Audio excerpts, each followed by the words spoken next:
Praise the Lord. Praise the Lord. Praise the Lord. Hallelujah. Hallelujah. Stotram. Praise the Lord. Hallelujah. Hallelujah. കർത്താവിന് മഹത്വം, കർത്താവിന് മഹത്വം, കർത്താവിന് മഹത്വം, കർത്താവിന് മഹത്വം, കർത്താവിന് മഹത്വം. പരിശുദ്ധ പിതാവിന് മഹത്വം. Hallelujah. Hallelujah. Hallelujah. Praise the Lord. കർത്താവിന്റെ ധന്യമുള്ള നാമത്തിന് ഇന്ന് രാത്രികാലം ഞാൻ മഹത്വം കരയറ്റുന്നു. ദൂരത്തു നിന്നും ചാരത്തു നിന്നും എന്നെ ശ്രദ്ധിക്കുന്ന എല്ലാ പ്രേക്ഷകർക്കും വേഗം വരുന്ന കർത്താവായ യേശു ക്രിസ്തുവിന്റെ നാമത്തിൽ ഞാൻ എൻ്റെ സ്നേഹവന്ദനത്തെ അറിയിക്കുന്നു. പ്രത്യേകാൽ റോസ് ഫാമിലി പ്രയർ ഗ്രൂപ്പിന്റെ 19th ഓൺലൈൻ കൺവെൻഷനിൽ ഒരു സ്പീക്കറായി കർത്താവിന്റെ മാറ്റമില്ലാത്ത വചനവുമായി നിൽക്കുവാൻ തക്കവണ്ണം സർവകൃപാലുവായ ദൈവത്തിന് എന്നെക്കുറിച്ച് മനസ്സലിവ് തോന്നിയല്ലോ. അതിനായി ഞാൻ കർത്താവിനെ വാഴ്ത്തുന്നു, സ്തുതിക്കുന്നു. എന്നെ എല്ലാ വർഷവും ഞാൻ ഈ ഓൺലൈൻ കൺവെൻഷനിൽ സംസാരിക്കുവാൻ തക്കവണ്ണം പ്രിയ റോസ്ലാൻഡി എന്നെ വിളിക്കാറുണ്ട്. പ്രിയ റോസ്ലാൻഡിയോടുള്ള എൻ്റെ വലിയ സ്നേഹത്തെയും നന്ദിയെയും ഞാൻ ഈ അവസരത്തിൽ അറിയിക്കുകയാണ്. പ്രിയ ആൻറ്റി ചെയ്യുന്ന എല്ലാ കർത്താവിന്റെ നാമത്തിൽ ചെയ്യുന്ന എല്ലാ പ്രവർത്തികൾക്കും സ്വർഗത്തിലെ ദൈവം 100 മടങ്ങായിട്ട് പ്രതിഫലം അയച്ചു മാനിക്കട്ടെ, സഹായിക്കുമാറാകട്ടെ എന്ന് ഞാൻ പ്രാരംഭത്തിൽ ആശംസിക്കുകയാണ്.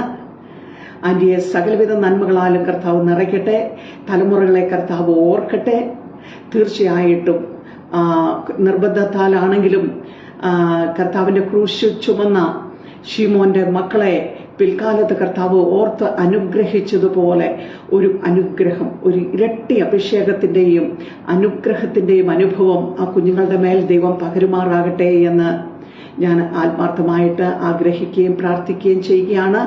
കർത്താവായ യേശു ക്രിസ്തുവിന്റെ നാമത്തിൽ എന്നെ കേൾക്കുന്ന സകലരെയും ഞാൻ വന്ദനം ചെയ്യുന്നു. ദൈവമായ കർത്താവ് നിങ്ങളെ ഏവരെയും അനുഗ്രഹിക്കട്ടെ, സഹായിക്കുമാറാകട്ടെ എന്ന് ഞാൻ ആത്മാർത്ഥമായിട്ട് ആഗ്രഹിക്കുകയാണ്.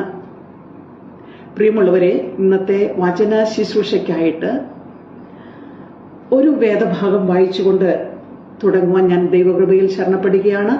അതിനാധാരമായി അപ്പോസ്തലനായ പൗലോസ് കൊരിന്ത്യർക്ക് എഴുതിയ 1-ാമത്തെ ലേഖനം 2-ാം അധ്യായം അതിന്റെ 2-ാമത്തെ വാക്യം വായിക്കുവാൻ ഞാൻ ദൈവകൃപയിൽ ശരണപ്പെടുകയാണ്. അതിപ്രകാരമാണ്: ക്രൂശിക്കപ്പെട്ടവനായി യേശുക്രിസ്തുവിനെ അല്ലാതെ മറ്റൊന്നും അറിയാത്തവരായി നിങ്ങളുടെ ഇടയിൽ ഇരിക്കണം എന്ന് ഞാൻ നിർണയിച്ചു. Praise the Lord. പ്രിയമുള്ളവരെ, ഒരു നിമിഷം നമുക്ക് കണ്ണുകളെ അടയ്ക്കാൻ, നമുക്ക് പ്രാർത്ഥിക്കാം. പരിശുദ്ധനായ ദൈവമേ, ഞങ്ങളുടെ നല്ല സ്വർഗീയ കർത്താവേ, അനുഗ്രഹിക്കപ്പെട്ടതും വിലയേറിയതുമായ സമയത്തിനായിട്ട് കർത്താവിനെ വാഴ്ത്തുന്നു, സ്തുതിക്കുന്ന കർത്താവേ. ഈ തിരുവചനം കർത്താവിൻ്റെത് കർത്താവേ, അതിനെ വാഴ്ത്തി അനുഗ്രഹിച്ച് ഞങ്ങൾക്ക് നൽകുമാറാകണമേ. അടിയനൊന്നുമില്ല കർത്താവേ, ഏതുമില്ല കർത്താവേ. നീ എന്നിൽ വളരണം, ഞാനോ കുറയണം കർത്താവേ. നീ എൻ്റെ നാവായിരിക്കുമെങ്കിൽ കർത്താവേ, ഈ ജനത്തിന് ആവശ്യമായ ദൂത് ഇതിലൂടെ കൈമാറുവാൻ സ്വർഗത്തിലെ ദൈവമേ എനിക്ക് കഴിയുമല്ലോ. അവിടുന്ന് എൻ്റെ നാവായിരിക്കുമാറാകണമേ. ഞാൻ നിന്റെ ലൗഡ് സ്പീക്കറായി നിന്നുകൊള്ളാമെന്ന് കർത്താവേ ഞാൻ നിന്റെ സന്നിധിയിൽ പ്രാർത്ഥിക്കുന്നു കർത്താവേ. ഇന്ന് ഈ ദൈവവചന ശുശ്രൂഷ ശ്രവിക്കുന്ന എല്ലാവർക്കും അത് അനുഗ്രഹവും വിടുതലുമായി തീരുവാൻ സ്വർഗത്തിലെ ദൈവം ഇടയാക്കുമാറാകണമെന്ന് പ്രാർത്ഥിക്കുന്നു. ആദ്യോടൊന്നും ദൈവത്തിന്റെ പരിശുദ്ധ ആത്മാവ് മാത്രം ഭരിച്ചു നടത്തുമാറാകണം. ദൂതുകളെ മറിച്ചു കളയുവാനോ ആലോചനകളെ വൃഥാവാക്കുവാനോ ദുഷ്ടപിശാചിനെ നീ സമ്മതിക്കരുതേ എന്ന് പ്രാർത്ഥിക്കുന്നു കർത്താവേ. ആദ്യോടൊന്നും ദൈവത്തിന്റെ പരിശുദ്ധ ആത്മാവ് മാത്രം അല്ലെങ്കിൽ ടേക്ക് ഓവർ ചെയ്യുമാറാകണമെന്ന് പ്രാർത്ഥിക്കുന്നു കർത്താവ്. പ്രാർത്ഥന കേട്ടിരിക്കുക. സ്തോത്രം, മഹത്വം അങ്ങേക്ക്. യേശു കർത്താവിൻ്റെത് നിസ്തുല നാമത്തിൽ അപേക്ഷിക്കുമ്പോൾ പിതാവേ, ദേതോ നീ ഉത്തരമണമാറാകണമേ. ആമേൻ. സ്തോത്രം, സ്തോത്രം, സ്തോത്രം. കടന്നു വന്ന എല്ലാവരെയും ഒരിക്കൽ കൂടി ക്രിസ്തുയേശുവിന്റെ നാമത്തിൽ ഞാൻ വന്ദനം ചെയ്യുകയാണ്. ഈ ഗ്രൂപ്പുമായിട്ട് എനിക്ക് വളരെയധികം പരിചയമുണ്ട്. ഈ ഗ്രൂപ്പിലുള്ളവരുമായിട്ട് പരിചയമുണ്ട്. ഒരിക്കൽ കൂടി എന്നെ നിങ്ങൾ ക്ഷണിച്ചതിന് ഞാൻ വളരെയധികം നിങ്ങളോട് നന്ദി പറയുകയാണ്.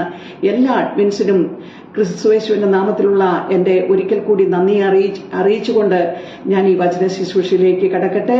ഇന്നത്തെ നമ്മുടെ ചിന്താവിഷയം കർത്താവിന്റെ കാൽവരി മരണവും കൃപായുഗവുമാണല്ലോ.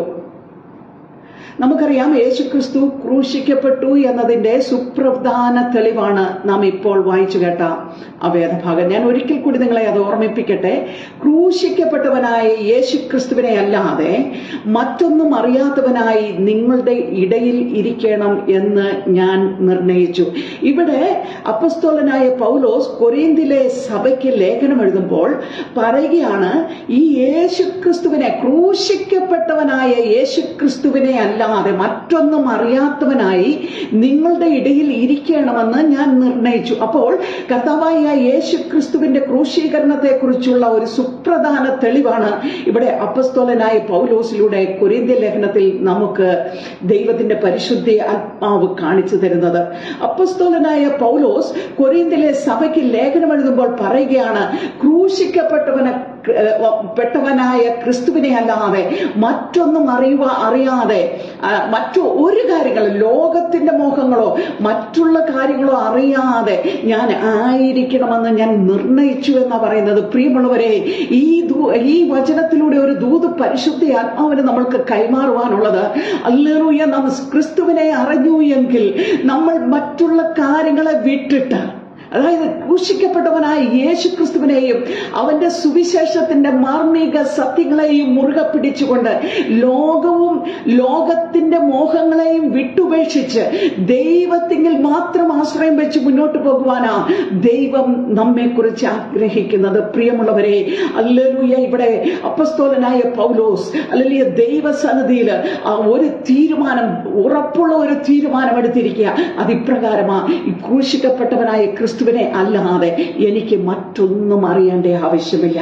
പ്രിയമുള്ളവരെ, നമുക്കറിവുള്ളതും ക്രിസ്തീയ സമൂഹം വിശ്വസിക്കുകയും അംഗീകരിക്കുകയും ചെയ്യുന്ന ഒരു വസ്തുതയുണ്ട്. യേശുക്രിസ്തു മാനവകുലത്തിന്റെ രക്ഷയ്ക്കായി കാൽവരിയിൽ ക്രൂശിക്കപ്പെട്ടു, മരിച്ചു, അടക്കപ്പെട്ടു, മൂന്നാം നാൾ ഉയർത്തെഴുന്നേറ്റ് ഇന്നും പിതാവിന്റെ വലതുഭാഗത്തിരിക്കുന്നു എന്ന സത്യമാണ് അതിൽ എല്ലാ ലോകമെമ്പാടുമുള്ള ക്രിസ്ത്യാനികൾ അംഗീകരിക്കുന്ന ഒരു സത്യം.